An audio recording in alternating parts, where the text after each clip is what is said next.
Baik, Assalamualaikum warahmatullahi wabarakatuh. Perkenalkan, nama saya Dian Mustafa Diana Kurniawan.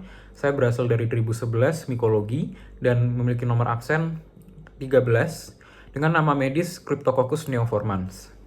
Baik, jadi pada kesempatan kali ini saya akan menjelaskan mengenai apa itu penyakit peptic ulcer disease, dimulai dari pengertian, dilanjut dengan patofisiologi, dan diakhiri dengan pencegahan. Baik, kita langsung saja masuk ke bagian pertama, yaitu mengenai pengertian itu sendiri.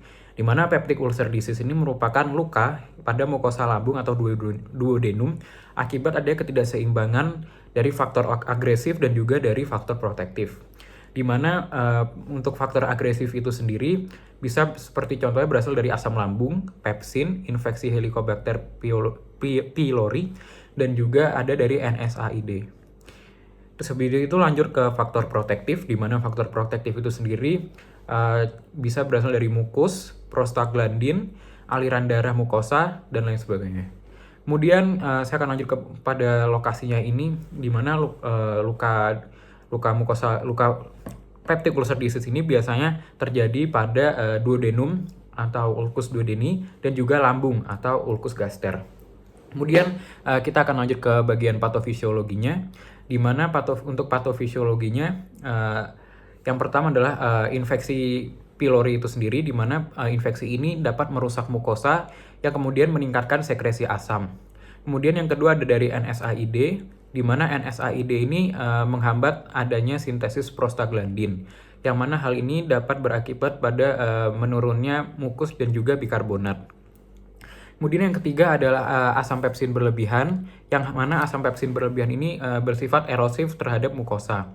Dan juga terdapat faktor risiko lainnya seperti contohnya adalah stres, alkohol, merokok, dan juga genetik.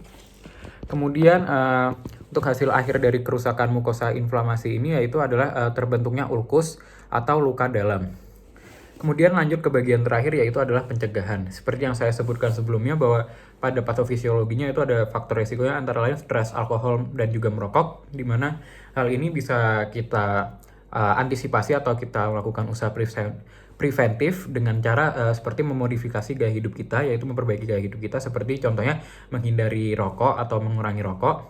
Nah, kalau bisa stop total rokok, kemudian juga mengurangi alkohol dan juga tidak atau makan tidak mengkonsumsi alkohol sama sekali, dan juga makan yang teratur. Kemudian itu juga bisa dilakukan dengan memanajemen stres kita juga, seperti kita bisa melakukan seperti contohnya adalah teknik relaksasi, dan juga kita bisa beristirahat dengan cukup atau pola tidur yang teratur. Kemudian yang terakhir adalah diet seimbang, di mana kita harus mengkonsumsi makanan yang tidak terlalu pedas atau asam, dan juga kita harus memperbanyak asupan sayur atau buah. Mungkin sekian penjelasan mengenai penyakit peptic ulcer disease dari saya. Sekian dari saya, mohon maaf apabila ada salah kata. Terima kasih. Wassalamualaikum warahmatullahi wabarakatuh.